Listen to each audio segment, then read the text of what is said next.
사사기 6장 7절로 16절 말씀입니다. 주제는 웅덩이 속의 포도즙 틀에서 숨은 자를 찾아오셔서 불러 쓰신 하나님이라는 주제로 은혜 나누도록 하겠습니다. 이스라엘 자손들이 여호와의 목전에서 악을 행합니다. 그것은 뭐냐면 우상을 섬겼다 이런 얘기요. 여호와께서 7년 동안 그들을 미디안의 손에 넘겨주십니다.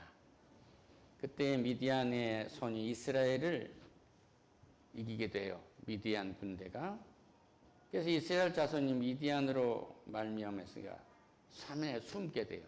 저 깊은 산에 숨게 되는데 거기에는 웅덩이와 굴과 이 산성들이 있는데 거기에 자기 몸을 숨겼어요. 그런데 미디안 이 군대가 치러 온 겁니다.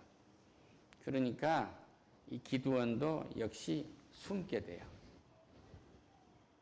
웅덩이 속에 있는 도굴 속에 들어있는 포도즙 틀에서 밀타작을 하게 돼요. 상수리 나무 아래에 앉으니라. 마침 요아스의 아들 기드온이 미디안 사람들에게 알리지 아니하려고 그 말은 미디안 사람들을 피하여 숨어서 그 말이죠. 밀을 포도주들에서 타작하더니 여호와의 사자가 기드온에 나타나 이르되 큰 용사여 여호와께서 너와 함께 하시도다. 할렐루야. 포도 농사를 짓는 그 즙틀에서 밀을 타작하고 있는 이 농부를 하나님을 찾아오신 거예요. 찾아와서 용사라고 불러주십니다. 오늘 어떤 일을 하고 계십니까? 이보다 더 작은 일을 하고 계십니까? 이 10절에서 내가 너희에게 이르기를 나는 너희 하나님 여호와이니 너희가 거주하는 아모리 사람 땅의 신들을 두려워하지 말라 하였으나 너희가 내 목소리를 듣지 아니하였느니라. 그러니까 뭐냐면 하나님을 버리게 되면 사람이 두려움이 생겨요. 하나님이 떠나면 두려움이 있습니다. 그러니까 내가 하는 일이나 내가 하는 관계에 있어서 두려움이 있다면 이 기드온처럼 포도즙들에 숨어 있는 것, 두려워서 숨어 있는 것처럼 그렇게 두렵게 되는 거예요. 그러니까 위험을 피하는 것이 나쁘다는 것은 아닌데 이 사람들은 아모리 사람들 땅의 신들을 두려워하지 말라고 한 거였지 하나님을 두려워하지 말라는 건 아니잖아요. 하나님은 우리의 두려움의 대상이 아니고 나의 도움이십니다. 할렐루야. 하나님을 두려워서 피한다면 그것은 영원히 일어설 수가 없게 돼요. 그런데 기드온이 말해요. 우리를 이스라엘 백성들을 애굽에서 430년간 종살이 했는데 하나님이 구해줬지 않습니까? 그런데 이것이 무엇입니까? 그 모든 이적이 있나이까? 이제 여호와께서 우리를 버리시면 미디안 손에 우리를 넘겨주신 것입니까? 하고 이러고 묻는 거예요. 이제 그러니까 인생이 좀 어려움이 있으면 하나님이 나를 벌하시는 거 아닌가? 하나님이 내 죄를 모르신 거 아닌가? 하나님이 나를 떠나신 거 아닌가? 그런데 하나님은 그러시지 않아요. 보혜사 성령은 우리 속에 들어와서 영원히 떠나가시지 않습니다. 그리고 우리 속에서 생수의 강이 일어나게 하셔서 늘 새 생명이 북돋아 주시고 성령을 우리가 불러들이면 이제 보혜사 성령은 우리를 감싸서 충만한 은혜로 우리에게 채워주시는 거예요. 할렐루야. 그렇지 떠나가신 게 아니에요. 그 스스로 시험이 들어서 7년 동안 미디안의 손에 넘어가 버린 거예요. 그들이. 하나님을 떠나면 스스로 무너진 겁니다. 그러니까 예수님이 이 땅에 오셔서 하신 말씀이 마태복음 3장 16절에서 하나님이 세상을 이처럼 사랑하사 독생자를 주셨으니 이는 저를 믿는 자마다 멸망치 않고 영생을 얻게 하려 합니다. 그러니까 나는 심판하러 온 것이 아니라 구원하러 왔다. 구원해서 영생을 얻게 하러 온 것입니다. 이 말씀이 할렐루야. 그러니까 믿는 자는 이미 구원을 받은 것이고 믿지 않는 자는 믿지 않으면 이미 심판 있는 그대로 받은 것이다. 그 얘기예요. 그런데 14절에 보면요. 여호와께서 그를 향하여 이르시되 너는 가서 너희 네 힘으로 이스라엘을 미디안의 손에서 구원하라. 내가 너를 보낸 것이니라. 보낸 것이 아니냐 하고 말씀하신 거예요. 모세에게도 그랬죠. 가서 애굽에 있는 내 백성을 구해라. 그러니까 나는 말을 못합니다. 입이 굳었습니다. 하고 변명을 계속 하잖아요. 그러니까 뭐라고 말씀하세요? 바로 왕 앞에 가서 서 있어 봐라. 그러면 내가 하는 일을 볼 수 있을 것이다. 그 얘기. 할렐루야. 문제를 피하지 말란 말이에요.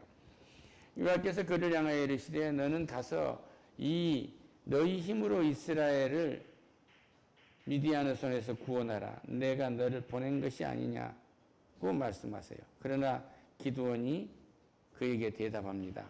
오 주여, 내가 무엇으로 이스라엘을 구원할까? 아무것도 없어요.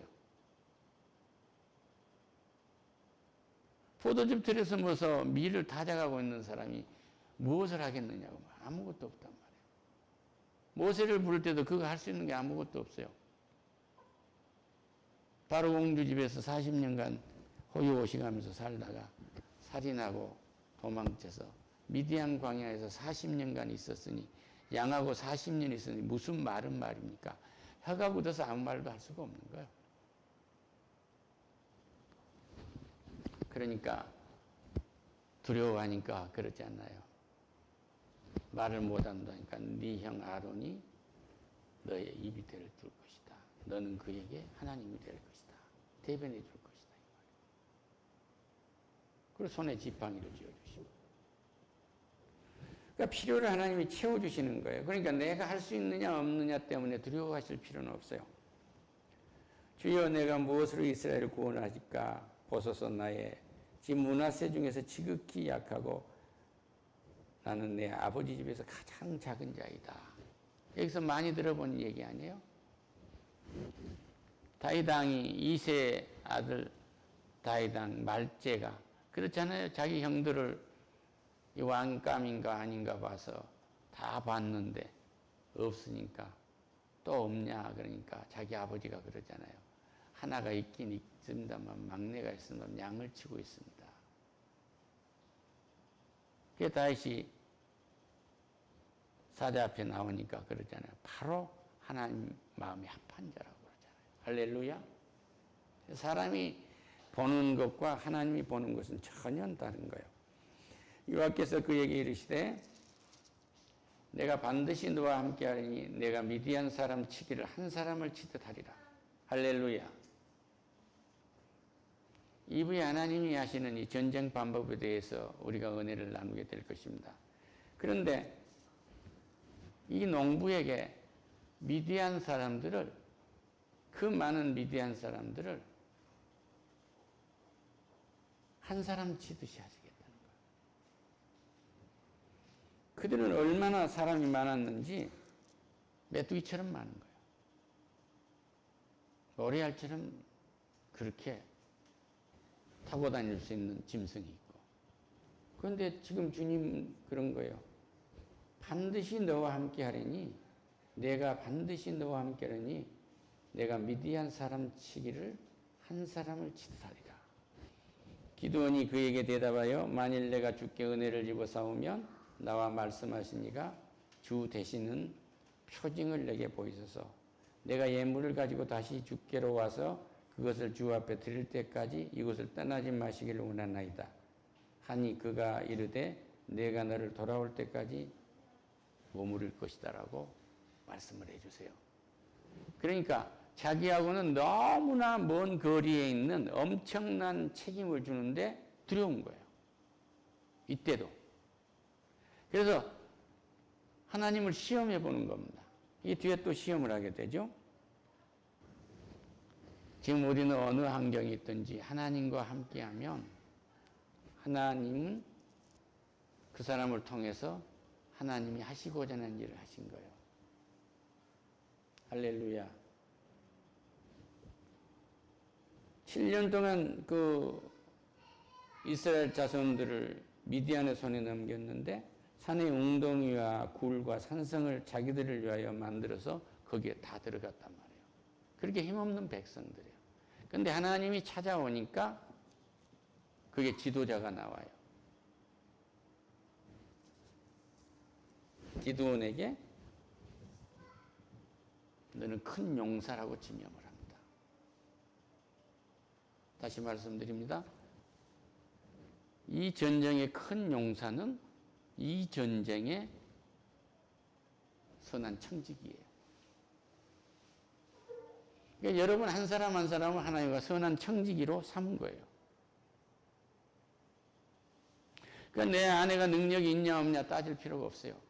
내 남편이 능력자냐 능력자가 아니냐 따질 필요 없단 말이에요. 하나님이 우리를 부부로 세우셨으면 이 부들부들 떨고 두려워서 미디안 사람들이 들어와서 포도주 틀에 들어있는 거기서 타작을 하고 있는 사람들을 하나님 불러서 쓰신 거예요. 아주 시시한 일을 하는 사람들. 그렇게 해서 그 민족을 구하게 됩니다. 그러니까 오늘 내가 어느 처지에 있든지 우리는 하나님과 함께 하면은 하나님이 찾아오세요. 그래서 자기 집에 찾아와서 불러내서 오늘 이 예배에 오신 거예요. 할렐루야. 여호와께서 그를 향하여 이르시되 너는 가서 너희 힘으로 이스라엘 미디안 손에서 구원하라. 내가 너를 보내는 것이다. 여러분은 어디로 보내셨습니까? 모두가 다 하나님은 저마다를 보내셨어요. 누구의 어머니로 보냈고 누구의 아버지로 보냈고 누구의 딸로 보냈고 누구의 아들로 보냈단 말이에요. 어느 직장으로 보냈고 어느 사업주로 보냈어요. 할렐루야. 이때 하나님은 그 모든 문제가 아무리 크다고 할지라도 너희들을 노예 삼아버릴 만한 그런 문제라고 할지라도 반드시 너와 함께 할 것이다. 내가 미디안 사람 치기를 한 사람 치다 할 것이다. 아무리 내 앞에 문제가 큰 문제가 있다고 할지라도 단순하게 해치워 주시겠다 이 말씀이에요. 할렐루야. 네가 가지고 있는 병이 아무리 크다고 할지라도 내가 감기처럼 물리쳐 주시겠다는 뜻입니다. 이 은혜를 입으시기를 축원합니다. 그렇다고 해서 사관생도로 불러가지고 사관생도로서의 장군을 만들었다. 그렇기 때문에 그 사람이 처음부터 장군이 아니에요. 이 미디안하고 기드온하고 사이에 있었던 이 관계에 있는 사람들이에요. 이 미디안을 그의 손에 넘겨야 하기 때문에 그걸 감당하기 위해서 밀을 포도즙 틀에서 타다가는 기드온을 찾듯이 그 사람을 찾아서 사관학교도 보내고 공군사관학교도 보내고 육군사관학교도 보내고 해군사관학교도 보낸 거 아니겠어요? 할렐루야. 그래서 그 후에 이제 기드온의 300인의 용사가 나와요. 그러면 군에 비교해서만 그러는데 한 사람 한 사람에게 하나님은 그 소명을 감당하도록 다 찾아서 쓰십니다. 너에게 성령이 임하시면 예루살렘 온 땅까지 이르러 내 증인이 되리라. 할렐루야. 성령이 임재하시면 우리의 삶 전체가 하나님 보험 사역으로 이루어지게 되는 거예요. 할렐루야. 기업가로서, 정치가로서, 의료인으로서, 음악가로서, 법조인으로서 우리는 저마다 하는 일의 소명을 감당하고 하게 되는 것입니다. 그리고 더 키우면 민족을 구할 수도 있게 하는 거예요. 단순한 아주 겁쟁이 포도즙들에 숨어있는 사람을 끄집어내서 쓰듯이 약한 나를 들어 쓰십니다. 강하게 해서. 할렐루야. 이 은혜를 입고 오늘 이후 예배를 함께 하시기를 축원합니다. 기도하겠습니다. 오 하나님 감사합니다. 우리는 기드온처럼 겁쟁입니다. 어떤 기드온만 그렇겠습니까? 전쟁에 피한 것이 얼마나 무서운 겁니까? 미디안의 손에 넘겨졌다면 그들의 종이 된 것입니다. 그들에게 생사의 탈이 달려있는 거 아니겠습니까? 두려워 떨며 웅덩이 밀포도주 틀에서 타자가던 그를 불러서 쓰셨듯이 사랑하는 자식들을 불러 쓰시리라 믿습니다. 영광 받으세요. 예수님의 이름으로 기도드립니다. 아멘.